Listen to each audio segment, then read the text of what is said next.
So welcome to the BA group. I'm Jonathan. I'm Lauren. I'm Emma. I'm Debbie. So I'm really excited today. We've got two special guests. We've got Emma and we've got Lauren, and they've been integral to the setup of the YBA group, the Young Business Analysts group, and today we're going to have a YBA BA Brew special. So I'm going to start with you, Emma. Emma, where did the YBA idea come from? Well, it's a funny story. I wasn't actually there at its original inception. That's the wrong person. But I can tell the story. So the at the BA of the Year Awards, myself and Lauren were both supposed to be there, and I couldn't make it. And our lovely Lauren got chatting to Ian, I believe, who kind of between them kind of looked around the room, literally when you could look around a room with other people in it. Yeah, we remember. Those are the days. Yeah, some time ago. And I think you just kind of noticed, didn't you, that there wasn't actually many young people there. And that was the very kind of initial conception moment. And kind of chatting with Debbie and Ian and myself and Kay, who's the other member of the YBA group, leading it, kind of all agreed that there was a bit of a gap. So was it in terms of the dynamic then? So it's you, Lauren, and Kay with Ian, and as I understand it, Debbie's been involved as a kind of a honorary member. Is that the right way? Honorary's nice. We are honoured. We are. Honoured. The terms I've heard, but yeah, honorary's good. So where did it go from there? So there's that initial chat. Where does it go from there in terms of, as I understand it, you've got 400 members or something at the moment. How does it go? Tell me, I'm really interested. What's the story between the idea to now we've got over 400 members? How does that happen? Yeah, so as Emma was saying, we sort of rounded up Ian and Debbie and soaked as much stuff as we could. I hope so. I'd like to think yes, but it was we was very persuasive as best we could be. But no, we so originally it was just we kind of formed a steering group, and that was with Ian and Debbie, myself, Emma, and Kay. So it's the five of us, sort of beginning of last year, I would say, for a good few months. And then Ian and Debbie and the three of us, Emma, Kay, and I, all started to recommend different young enthusiastic BAs that we knew ourselves already. And we started to form sort of a focus group. And that's when we was getting more ideas of exactly what do young BAs want from a group. And from there, actually, when we launched at the conference in September last year, that focus group is now turned into our YBA team. So it's a group of 15 strong now. Wow. And thankfully, after the conference, because it was very reactive and it was a bit crazy leading up to the conference, Emma, Kay and I were pulling out our hair because it was craziness. And we had so many members even before the launch signing up that I don't think any of us really anticipated. Wow. So we've got a real good structure now, and the team's fantastic. I literally can't praise them enough. There's so much stuff that they've just gone off and done independently that's just taken off, and it's given us back some time to work more strategically on things. Yeah. And really pulling the best people, really. So what was the? You saw there was a gap in terms of representation, but what was it that caused? Because you've put lots of time, energy, effort. I can tell you're passionate about it. What's the drive? What's the purpose of YBA? What's the kind of what's the reason behind why you're so enthusiastic about it?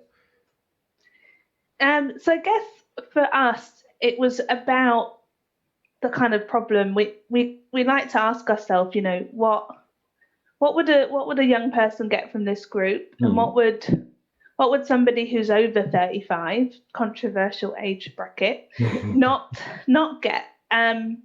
And we just felt like there's so much out there for people who have got a lot of, years behind them in a professional capacity that are kind of on the leading edge of business analysis. They're groundbreaking. They're going to conferences and really innovating and putting amazing stuff out there.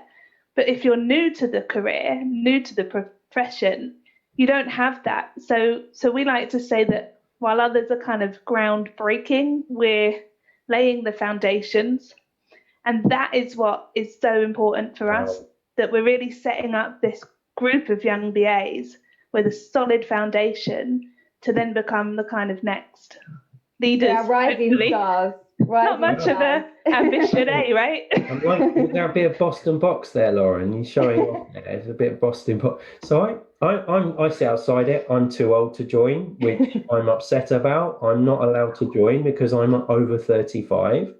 I would say you are groundbreaking. You've done something that no one else has done. So you're already groundbreaker. So I'd kind of pat yourselves on the back for that. But I am upset. I can't join.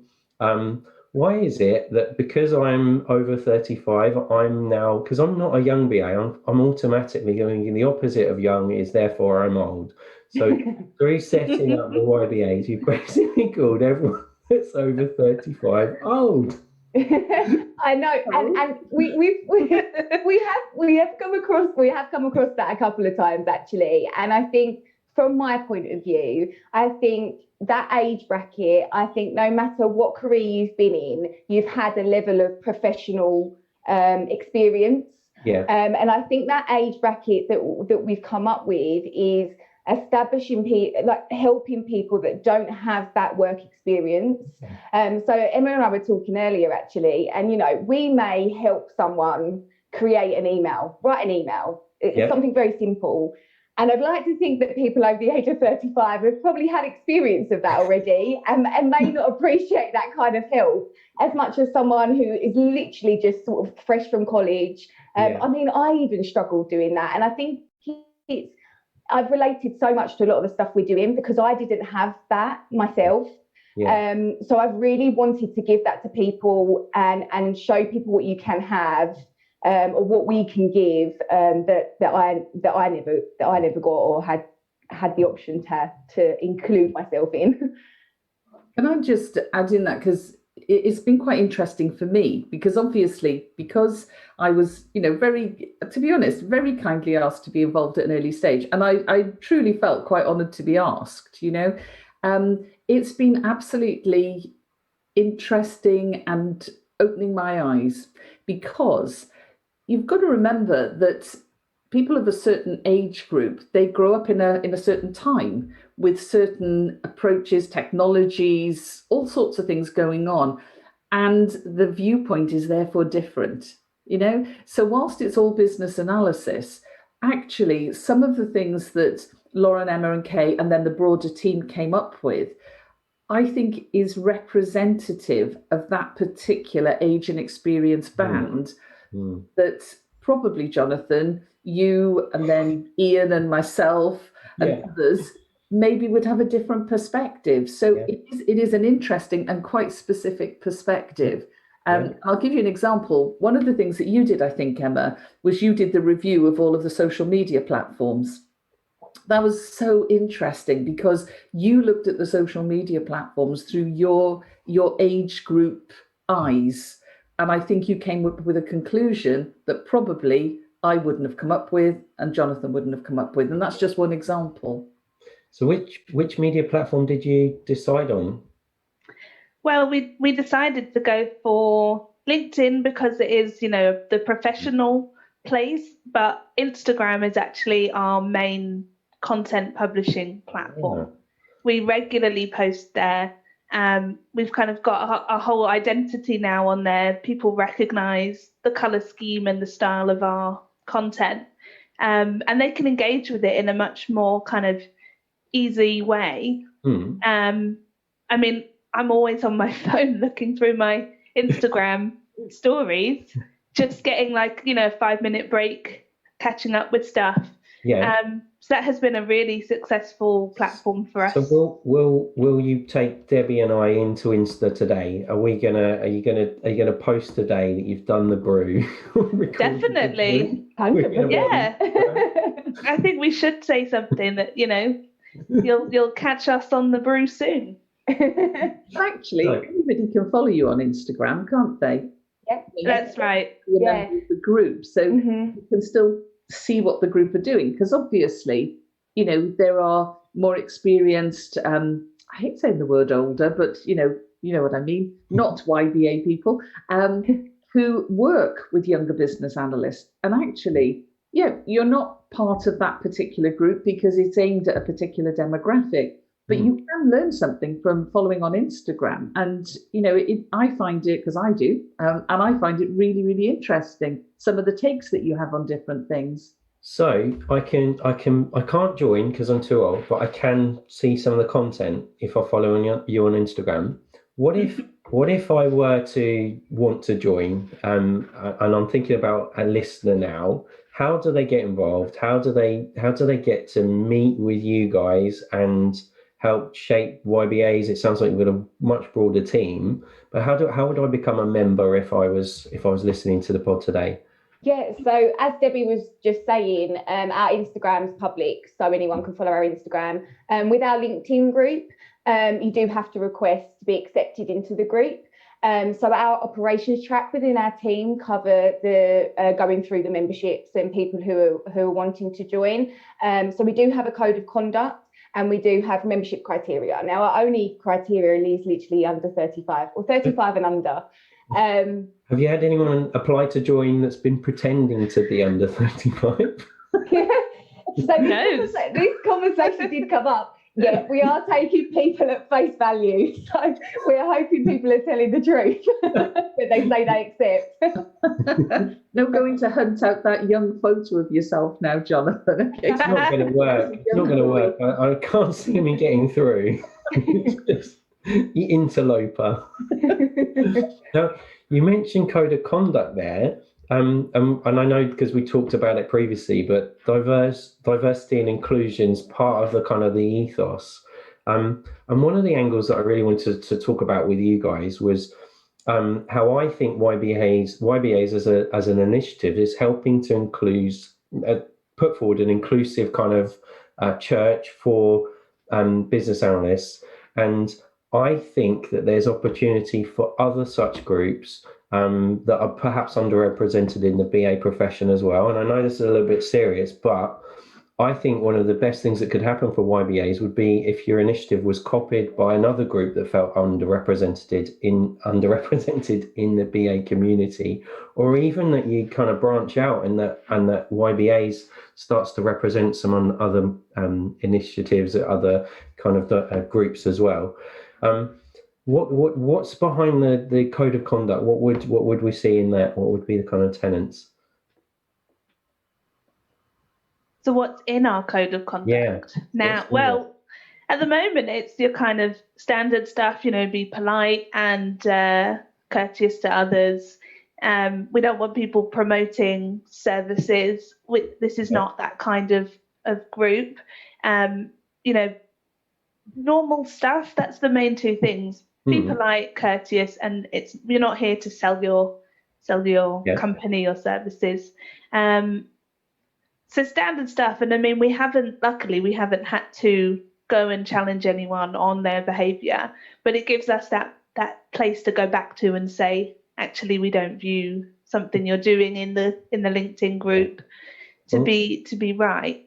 And what are your thoughts on the diversity angle then? Do you think YBAs is going to help break new ground in terms of diversity in the BA profession?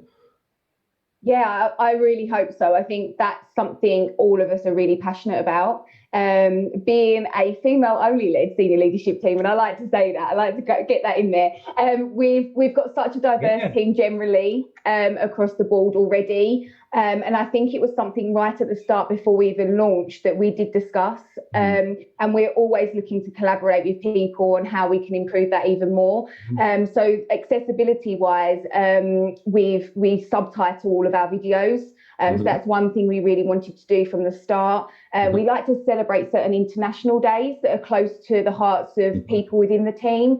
So, for example, a couple of days after we launched, it was World Deaf Day, and Emma very kindly launched the group in sign language. And we use subtitles. So there's a lot of things that we like to celebrate within the team, just to diversify ourselves as much as possible. Wow.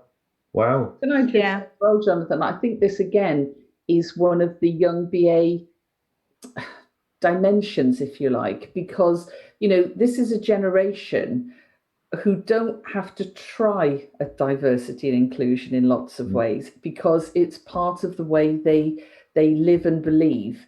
And that, I think, is fantastic. And, the fact that one of the key tenets is to be courteous and kind and collaborative, to anybody, it shouldn't need to be said, but it's fabulous that it is said. But I do think the YBA generation, it's not even something that's a question. And that's fantastic, from my perspective.